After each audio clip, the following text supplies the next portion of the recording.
What's up, everybody? Welcome back to Taste Like Music. Jason and Joe here. Today, talking about the new chart that Billboard introduced. It's the TikTok Top 50, I think. Is it a Top 50?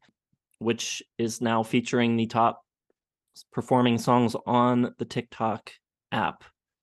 So, for a long time, several years at least, you've heard a lot about how much TikTok is influencing popular music, songs going viral on there, and then appearing on the Billboard Hot 100. And now they have their very own chart.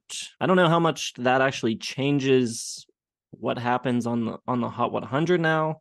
I was looking at the TikTok chart, and I noticed that the number one track on TikTok right now, I didn't see it anywhere to be found in the Hot 100. Was Up Gway by Famous Sally and YB.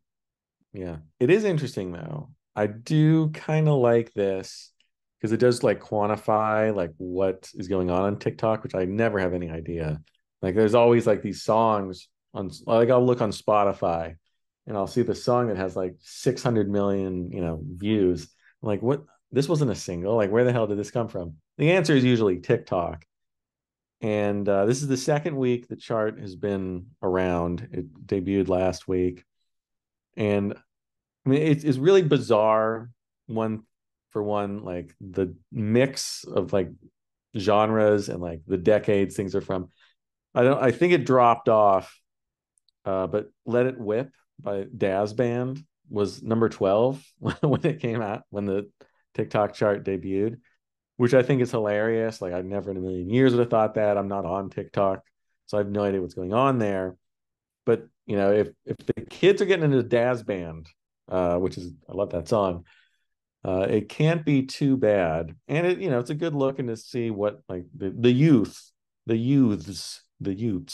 are listening to. So I like the idea of the TikTok Hot 100 here. Yeah, it could be cool. I guess maybe you know this, maybe you don't, because I think you've read a little bit more about it than I have.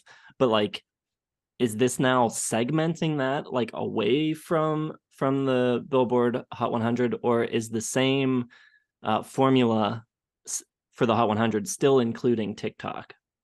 Are we trying to like filter this out into its own thing, or is it still also part of the other chart?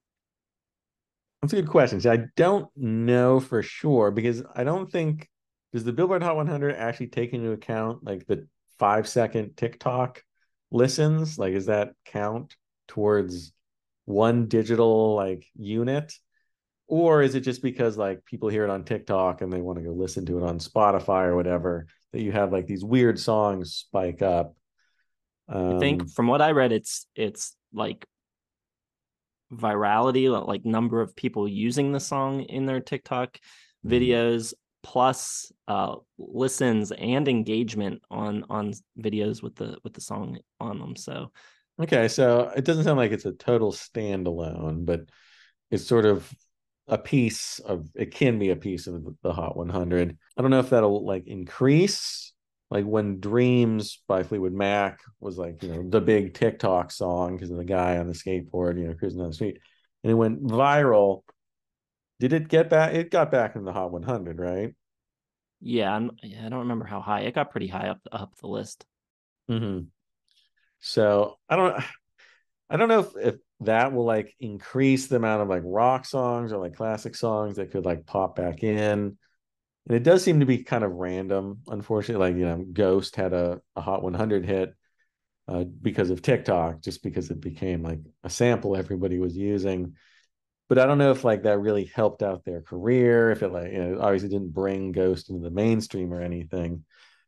So I don't know how much, like pull you'll be able to be like, oh yeah, I had six of my songs on the TikTok Hot 50 on Billboard. It might just be more of sort of, a look into what's going on TikTok other than, like a cultural barometer of, what's cool and popular in America. The other thing I think to remember is that Billboard, as much as there's like crazy chart watchers and stuff now, and people that talk about stuff on the charts all the time and stuff like that, it was created as a trade publication for the music industry.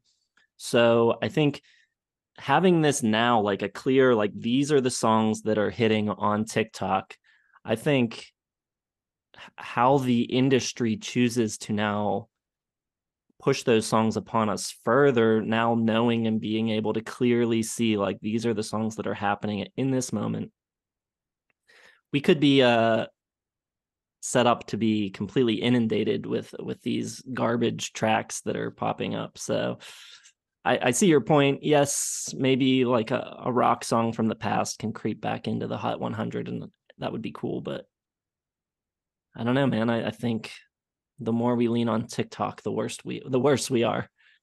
That's probably true. Let It Whip though is still on the charts, number 18 this week. So that's 2 weeks on the chart for Let It Whip by Daz Band. And there's some interesting songs on here. I'll Be Around, CeeLo featuring Timbaland. Like, how the hell old is that? That's 2 weeks on the charts. Coffee by Miguel, which is a great song. That's on the chart. Like Need To by Pine Grove, which is like a 2010s emo band. That's on the charts here. Just I don't know if you can like glean anything from these, but it is interesting to see some of these songs just sort of pop back into like the cultural consciousness. I think the main concern for me personally is that the next time we redo the Songs of the Year series, we'll also have to include our top 5 TikTok songs of the year, which I'm not looking forward to. Well, Daz Band, Let It Whip. I don't think anyone's going to supplant that one for me for 2023. All right. Well, let us know what you think of music on TikTok, what you think of this new chart. Will it make a difference? Does it matter? Probably not, but let us know. Hit the like button, subscribe, hit the bell for notifications. Thanks for watching. We'll see you in the next one.